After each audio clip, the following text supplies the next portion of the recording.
এই যে এটা মাঝখানে টাচ করা দরকার নেই, আপনি টাচ করলে তাহলে দেখেন গীতাতে আমাদের 18টা অধ্যায় রয়েছে। তাহলে হচ্ছে ভক্তি যোগের কথা বললো না, তাহলে ভক্তি যোগের আগে হচ্ছে আমাদের 11তম অধ্যায় আছে বিশ্বরূপ দর্শন। তাহলে বিশ্বরূপ দর্শন হচ্ছে 11তম অধ্যায় যে আছে, এইটা হচ্ছে ভগবানের কিন্তু পরিচিতি অধ্যায়, ভগবানের পরিচয়। যতক্ষণ না পর্যন্ত ভগবানের পরিচয় হচ্ছে অর্জুনে পায় নাই, ততক্ষণ পর্যন্ত ভগবান অর্জুন মেনে নেয় নাই, ভগবান এসে স্বীকারই করেনি। এখানে ভক্তি বিশ্বরূপের পরে হচ্ছে আমাদের হচ্ছে দ্বাদশ অধ্যায় হচ্ছে ভক্তি যোগ। তাহলে ভক্তি যোগটা হচ্ছে তোমার 1 নম্বর অধ্যায়ে আমরা দিতে পারতাম, দিতে হতো না? তাহলে ওকে দ্বাদশ অধ্যায় কেন দেওয়া হলো? বিষয় না। তাহলে আমরা প্রথমে ভক্তির কথা বলি না, যতক্ষণ না পর্যন্ত কারো সাথে কারো পরিচয় যতক্ষণ না হবে, ততক্ষণ পর্যন্ত হচ্ছে কেউ কাউকে কখনো প্রণামও করে না এবং নমস্কারও দেয় না এবং হরে কৃষ্ণও বলে না। যখন পরিচয় থাকে খুঁজি বেটা দরকার হইলে হয় যে ওই যে দূরদূর থাকে, তারপরে গরু যায় কাছে যায় বলবে হরে কৃষ্ণ নমস্কার, কি পরিচিত লোক যা কই না খুঁজি বেটা আপনি পেন্ডারে যে নাম বাসরে এই জায়গায় আছে, কিন্তু আপনার পরিচিত লোকটা আছে ওই জায়গায় আছে, কিন্তু ও দেখতে পারে আপনি দেখতে পাচ্ছেন, আপনি এইখানে মানুষকে ফেরি দেওয়া হচ্ছে দেওয়া হচ্ছে হরে কৃষ্ণ নাম আছে পরিচয় দিচ্ছেন। পরিচয় হচ্ছে খুবই গুরুত্বপূর্ণ, পরিচয় না হলে কখনো ভক্তি আসবে না।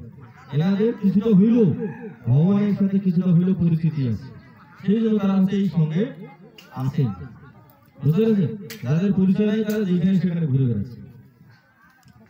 বুঝতে পেরেছেন?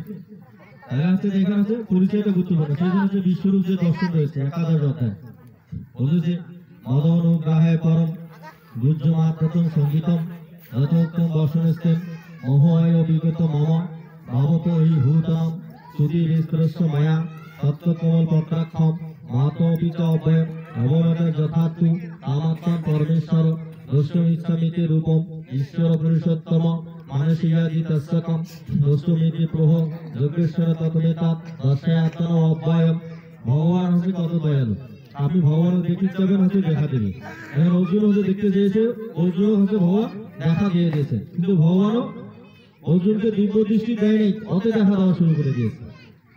বুঝতে পারছে না? আর সঞ্জয়কে হচ্ছে ভগবান আগেই হচ্ছে দিব্য দৃষ্টি দিয়ে দিয়েছেন বেদব্যাসের মাধ্যমে।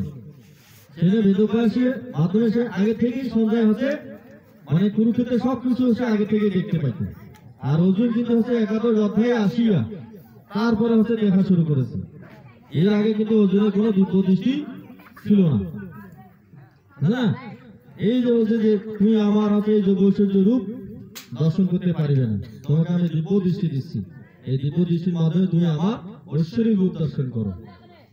বলছে অশ্বরথ রূপানি শতশ সহস্রশ নানা দীপানি নানা বর্ণাকিতানি চ অশ্বাদিত্যন বসুনুদ্যান রশ্মি মরুতস্তথা বহুনি অদৃশ্য পূর্বাণি অশ্বাজ্জনি ভারত ইহাকস্তম জগত কিতস্সন পশ্চাদদ্য সহস্রাচরম মম দেহি গুরাকেশ তৎসনাদষ্টমিস্তুতি।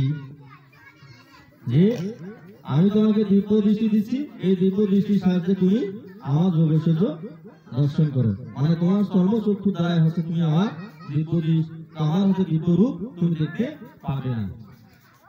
এই সঞ্জয় যখন দিব্য দৃষ্টি পাইল আগে পেয়েছে, সঞ্জয় কিন্তু ওইদিকে আগে দেখা শুরু করছে, সেজন্য হচ্ছে সে ধৃতরাষ্ট্রের নিকট হচ্ছে বর্ণনা করেছে, ভগবানের বর্ণনা করতেছে যে অবমুক্ত তত্ত্বরাজেন মহাযোগেশ্বর হরি আশ্রয় মাস পাত্থায় পরমরূপময়ী ঈশ্বরম অনেক বক্ররাহণম অনেক অদ্ভুত দর্শনম অনেক দিব্য আবরণম দিব্যোদ্যুতায়িতম দিব্যমালম্বরম ধারম দিব্যগন্ধানুলেপনম সর্বাশ্চর্যময়ম দেবম অনন্ত বিশ্বত মুখম দেবী সূর্য সহস্রশ ভবেতে যুগপতে উদিতা ইয়াদিবা সতেজি সাহসাদ ভাষান্তস্য মহাত্মান তত্র একস্তম জগত কীতস্সন পশ্চাদদ্ধ পরিবর্ত অনেকা আপশ্য দেবদেবস্য পাণ্ডব শৈরস্তথা ততস হিষ্ণরিষ্ট হিষ্ট রমা ধনঞ্জ পূর্ণ শিষ্য দেব গীতাঞ্জলিরা ভাষতে।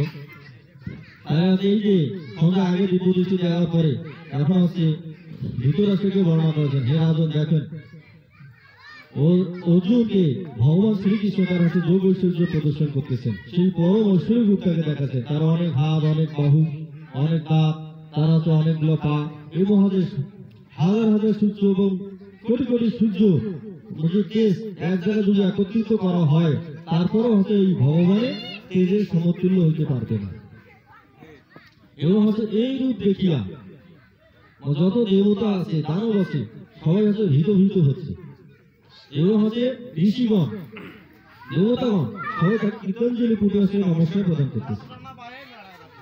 তারপরে এই এতগুলো দেখার পরে তারপরে হচ্ছে অর্জুন এখন হচ্ছে দেখা পাচ্ছে যে বলছে পশ্চামী দেবানস্তব তথা সর্তা ভূত ভীত সজ্ঞান ব্রহ্মানবিষণ কমলা সংস্থা ঋষিংসা সর্বানুবংশ বিদ্বান অনেক বাহু উদর বক্রনেত্তম নাস্তম মধ্যম পুনস্ত বাদ বিশ্বস্বর বিশ্বরূপ কীটিনাম গদিনাম চক্ষিনাম চ তেজরাশিম দীপ্তিমানন্তম পশ্চামীতম দুর্নিরক্ষণ সমান্তর দ্রুত নালোক দ্যুতিমপয়ম তমক্ষরম পরমম বেদিতাব্যম তমস্য বিশ্বস্য পরম নিধনম তমোপয় শাসিত ধর্মগোত্থান সনাতনস্থম পুরুষ মতমি। তাই ভগবানের হচ্ছে মানে পরিচয় পাওয়ার পরেই অর্জুন মাথা নত করেছে। এই যে বিশ্বরূপ দেখার পরে মানে উনি যে কে এইটা সেটা হচ্ছে প্রদর্শন করার পরে অর্জুনের ভক্তি এসেছে। তারপরে হচ্ছে হলো আমাদের ভক্তি কি ভক্তি কিন্তু এমনি আসে না। এই আজকে আমি হচ্ছে আপনাদের এখানে হচ্ছে গীতা আলোচনা করে গেলাম, বুঝলেন না? আজকে থেকে হচ্ছে আপনারা হচ্ছে আমাকে চিনলেন, মানে আমার সাথে আপনার হচ্ছে পরিচয় হইল।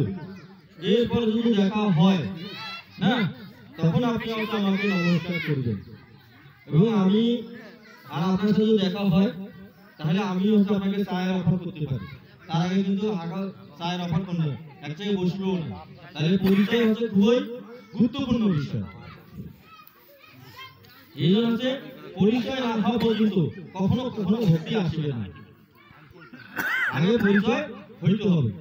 ভগবানের সাথে পরিচয় হওয়ার পরেই অর্জুনের হচ্ছে ভক্তি এসেছে। তারপরে সেই জন্য অধ্যায়টা হচ্ছে ভক্তি যোগ, দ্বাদশ অধ্যায়, যেটা হচ্ছে আমাদের আজকে যে হচ্ছে অনুষ্ঠান কর্তা এই যেটা বললো ভক্তি যোগ। তারপরে বলছে যে এবং ভক্তি যোগের হচ্ছে মাত্র 20টা শ্লোক আছে। হ্যাঁ, 20টা শ্লোক যে এমন সাথে যুক্ত ইয়ে ভক্তস্থান পর্যু উপাস সাথে ইয়ে চপি অক্ষম অবক্ষম তেসামকে ইয়াগ বিত্তমা, হ্যাঁ তেসামকে ইয়াগ বিত্তমা, যে যারা হচ্ছে ব্যক্ত এবং অব্যক্ত, মানে আমার সকারের কেউ পূজা করে কেউ নিরাকারের পূজা করে, এদের মধ্যে হচ্ছে কে হচ্ছে শ্রেষ্ঠ? অর্জুন প্রশ্ন করেছে। এখন ভগবান উত্তর দিচ্ছে এইভাবে, মই আসক্ত মানাপার্থ যথার্থ উপাস সাথে শ্রদ্ধা পরপেক্ষাস্তমে যুক্ততম মতা, মানে সে যে হচ্ছে সবসময় আমার প্রতি আসক্ত থাকে এবং আমাদের ভক্তি পরায়ণ হয় এবং শ্রদ্ধাশ্রয় যে করে সেই হচ্ছে আমার হচ্ছে সবচেয়ে শ্রেষ্ঠ ভক্ত, সে আমার প্রিয় ভক্ত।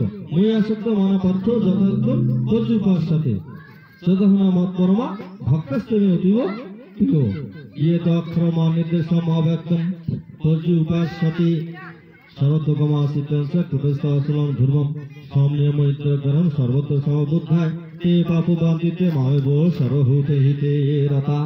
এবং হচ্ছে সে সকল জীবকেই হচ্ছে ভূত বানাতে সকল সৃষ্টিকেই সে হচ্ছে সমান দৃষ্টিতে দেখবে, মানে কোনো জীবের প্রতি তার কোনো হচ্ছে বৈরিতা থাকবে না, মানে বিদ্বেষ করার কোনো ভাব থাকবে না। তা আমরা তো হচ্ছে জীবের প্রতি তো দূরের কথা, মানুষ যে আমরা মানুষের প্রতি আমরা বৈরিতা ভাব করতেছি। তাহলে আমাদের ভক্তি আছে।